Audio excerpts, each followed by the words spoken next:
Kita mulai dari perencanaan dulu.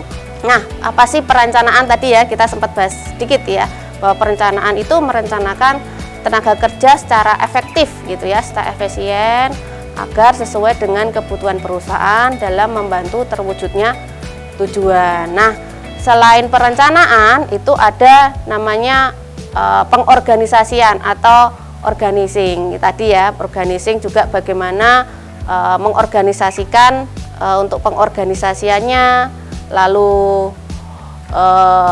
selanjutnya untuk penyusunan stafnya. Nah, pengorganisasian di sini kegiatan untuk mengatur semua karyawan, nah, dengan bagaimana pembagian pekerjaannya, lalu hubungan kerjanya, kewenangannya, delegasinya, integrasinya, lalu koordinasinya. Ya, biasanya pengorganisasian itu diperlihatkan dalam bentuk chart gitu ya, atau organisasi chart itu ya, bagan gitu ya.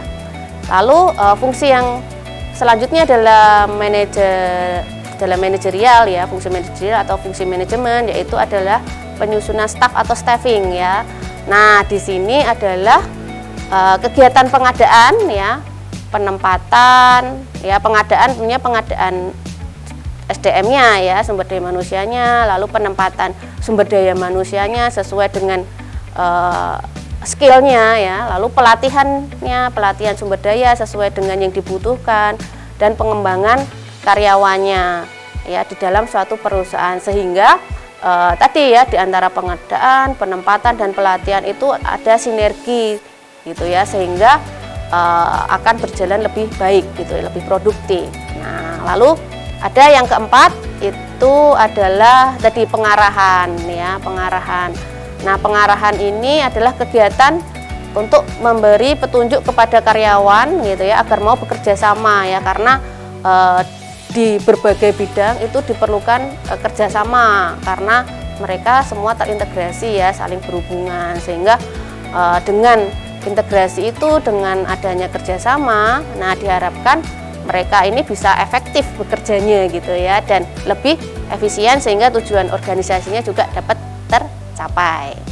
Nah, selanjutnya fungsi manajerial yang kelima ya, yang ini yang terakhir ya, di dalam fungsi manajerial itu adanya pengawasan atau kontrol gitu ya. Nah, ini juga sangat perlu sekali ya, pengawasan itu di dalam organisasi. Untuk apa sih pengawasan dilakukan? Yaitu untuk mengendalikan semua karyawan agar mereka itu mampu gitu ya, atau mentaati peraturan-peraturan di perusahaan, dan agar mereka bekerja sesuai dengan rencana, sesuai target gitu ya, dan sesuai standar yang sudah ditetapkan sebelumnya.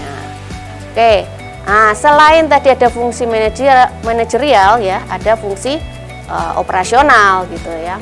Nah, fungsi operasional kita bisa dilihat bahwa ada 5 gitu ya, 5 fungsi operasional di dalam MSDM. Yang pertama itu adanya pengadaan, adanya pengembangan, lalu bagaimana menentukan kebijakan kompensasi, lalu pengintegrasian dan pemeliharaan gitu ya. Kita lihat yang pertama adalah di pengadaan ya.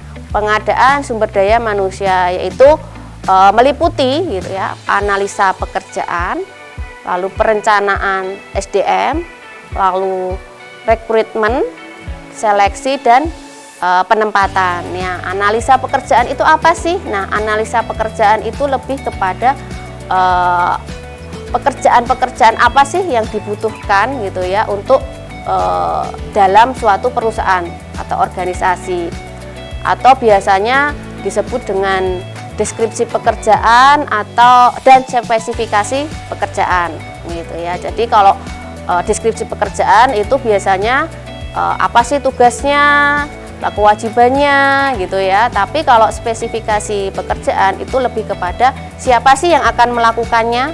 Nah, seperti itu ya. Nah, lalu yang kedua adalah perencanaan. Nah, kalau perencanaan itu lebih kepada jumlah gitu ya, jumlah dan kualitas yang dibutuhkan. Lalu kalau rekrutmen, rekrutmen itu adalah merekrut ya, atau menarik gitu ya, menarik calon-calon tenaga kerja untuk bekerja di perusahaan tersebut. Nah, ini kegagalan dalam rekrutmen ini juga akan sangat mempengaruhi produktivitas dari perusahaan gitu ya, seleksi dan penempatan pun juga sama ya. Jadi kegagalan dalam kegiatan rekrutmen, seleksi dan penempatan ini akan mempengaruhi produktivitas suatu perusahaan. Nah, lalu yang kedua di fungsi operasional adalah fungsi pengembangan. Nah, pengembangan ini tidak hanya pengembangan karyawannya saja, namun juga organisasinya, manajemennya gitu ya. Nah, kalau pengembangan SDM ya, atau karyawan itu biasanya dengan melakukan pelatihan gitu ya. Lalu pengembangan karir ya bisa dengan rotasi, pekerjaan seperti itu. Lalu pengembangan organisasi dengan pembelajaran ya dari teknologi dan penilaian kinerja. Nah, penilaian kinerja ini juga sangat penting ya bagi suatu organisasi maupun karyawan. Nah, di sini kenapa sih perlu dilakukan penilaian ya supaya organisasi tahu apa yang mereka kerjakan atau organisasi atau karyawan kerjakan itu memang sudah sesuai standar atau target atau belum gitu ya. Lalu yang ketiga itu di dalam fungsi operasional itu ada kompensasi. Nah, penetapan kompensasi.